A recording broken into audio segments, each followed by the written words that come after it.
Welcome to Chapter 7, Cognitive Processes and Academic Skills. In a sense, this is a continuation of Chapter 6, Theories of Cognitive Development. The chapter features 3 modules, but I'm going to focus on only 2 of these, memory and problem solving.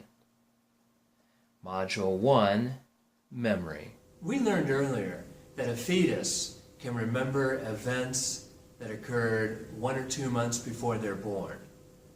But how does memory work in a newborn? We've done some ingenious research experiments to find out. One of these is babies, infants lying in their crib on their back and teaching them how to move a mobile overhead. Now, a mobile is a colorful, interesting design that moves, and babies and infants are interested in movement like you and I are. We attach a little ribbon to a foot to the mobile, and they learn how to get it to move and do things pretty quickly. So we bring that group of infants back the next day, 24 hours later, and they pick up immediately where they left off. We have another group, we bring them back 2 days later, and guess what? They do the same thing. We have other groups, 3 days, 4 days, 5, 6, 7 days. And they all seem to remember what they had done. Now, between the first and second week, this is where it gets interesting. Not all of them know what to do. It seems like they start over from scratch. That suggests that memory is between 1 to 2 weeks long. And we do this with older and older babies and infants to where remembering gets better as you get older. The average 18-month-old has a memory of about 3 months long. So, dramatic increase. But even then, that's still not what you and I think of as long-term memory, is it? As the child learns how to speak and communicate meaningfully, memory dramatically increases. And this is because they use cognitive processes like strategies for memory, and factual knowledge of the world increases, and it helps them to organize information more meaningfully. When the child enters kindergarten or first grade, their use of memory strategies flourishes. And these include rehearsal, which means the child goes over and over information until it is burned in his brain, such as learning his timetables or his ABCs. Another strategy is elaboration, and this means embellishing or adding on information to make it more memorable. Here is an example of how to use elaboration. We have desert and dessert. And the problem is, one of these words has 1 S in the middle, the other has 2 S's. And people frequently get confused and mixed up about that. So let's use elaboration. Here's what we could do. You only want to walk across through the desert 1 time, so it has 1 S in the middle. But a dessert, if you're like me, you like to have 2 helpings of dessert, so it has 2 S's in the middle. Elaboration can help us keep the spellings correct. Now, when a child enters elementary school, their ability to use strategies like elaboration really takes off. Still another strategy is organization. This is when we structure material by placing related information together. For example, organizing Civil War battles by geography or maybe chronology. And finally, use of external aids. For example, writing notes or writing information on the calendar. Those are some examples of memory strategies. Also, a child's increased knowledge about the world, what we call prior knowledge, helps him or her greatly to organize new information into categories, properties, even scripts. It is well known that a child who plays chess and and has prior knowledge in that area has a superior memory for board positions of the white and black pieces compared to an adult who has never played the game before and is trying to do this for the first time. That all seems rather amazing, doesn't it? Until you stop and consider that a child's memory in areas where they have no prior knowledge woefully lags behind that of the average adult. A script is a very simple, easy, and efficient memory structure to organize how a sequence of events occur. For example, a child learns the steps involved in baking cookies, and then this is simplified into a script. When the child helps to bake cookies in real life, they remember the script, and this helps them organize and plug in the specific behaviors that happened earlier that day. Autobiographical memory is your memory of the significant events and experiences of your life. But we believe that children have what's known as infantile amnesia, and they're unable to remember events from early life before the age of 2. We also believe this for a couple of major reasons. One, brain structures such as the hippocampus and frontal lobes need at least that much time to begin the basics of growth and development. 2, cognitive processes such as a sense of self, language skills, and basic memory skills, like the ones I just went over, don't begin to come on board until age 2 or later. We really think it's the lack of a sense of self and a lack of language skills before age 2 or 3 that mostly contribute to this infantile amnesia.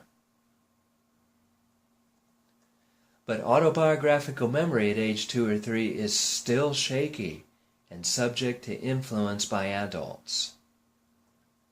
This brings up the issue of eyewitness testimony by children, and one of my favorite researches that I nickname the Sam Stone study.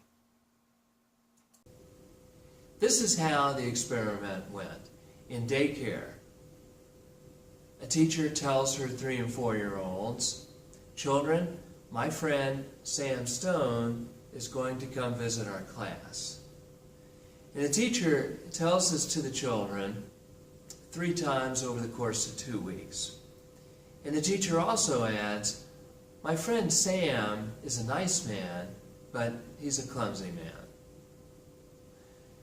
Now, the day comes and the teacher is finishing up a children's short story right near the end, and Sam, on cue, walks into the class. Sam is an actor, of course. This is all staged as part of the experiment. And Sam says, "Hi, children." And that story that the teacher read was one of my favorites when I was your age. And the children are smiling and looking at Sam and all of that. Sam and the teacher talk very briefly, just a few words are exchanged. Sam stands up, waves goodbye to the children, and walks out the door.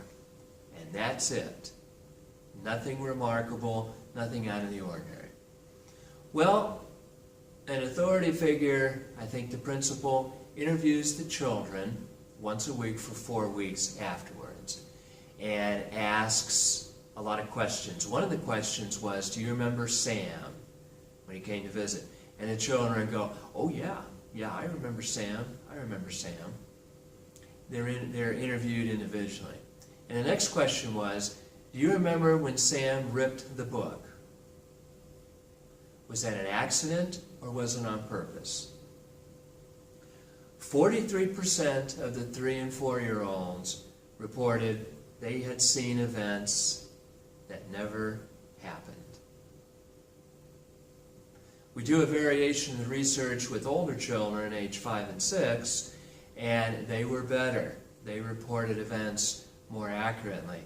But 15% of them said that Sam had ripped the book or gotten a teddy bear dirty. If we take out the word clumsy from the teacher, the incidence of false reporting dramatically drops way down. When adults suggest that a person is likely to behave in a particular way to a child, and then they later imply that something actually happened, a lot of preschoolers are willing to go right along with it, especially if they're interviewed successively over time by an authority figure.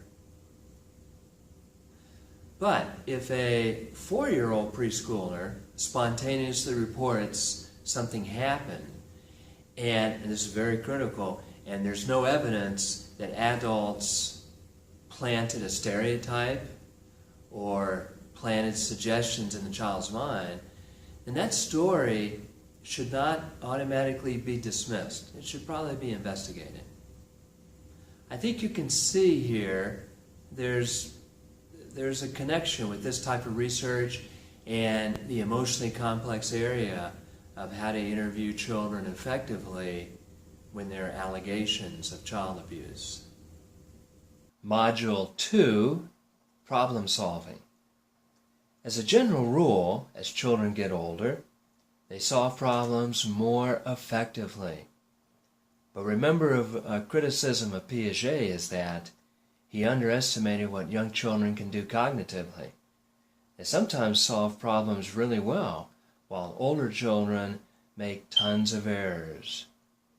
So let's look at some features of children's and adolescents' problem solving that cognitive researchers have discovered.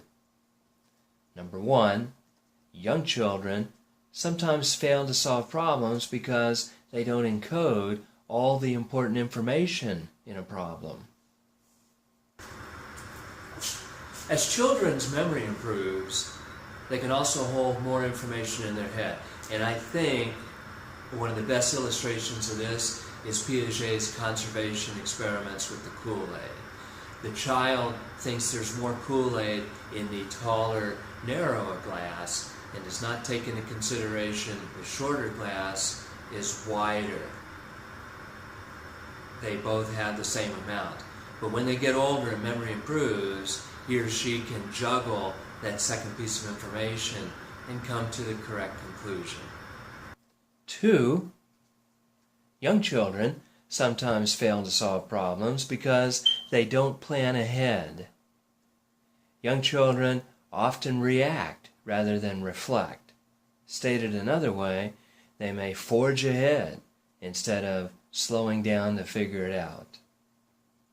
3, successful problem solving typically depends upon knowledge specific to the problem as well as general processes.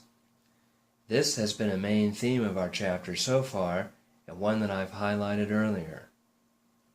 4, children and adolescents use a variety of strategies to solve problems. They use many strategies, and in time will settle on strategies that are faster, that are more accurate, and take less effort. And finally, 5, collaboration often enhances a child's problem solving. I hope you thought of the Russian psychologist Lev Vygotsky when I said this. We test children by themselves in the laboratory, much in the way Piaget would have done. But in real life, children often work with parents, siblings, peers in a scaffolding situation, and that's much harder to test. That's all for Chapter 7 now. Join us next week on Chapter 8, Intelligence, and what that means with children.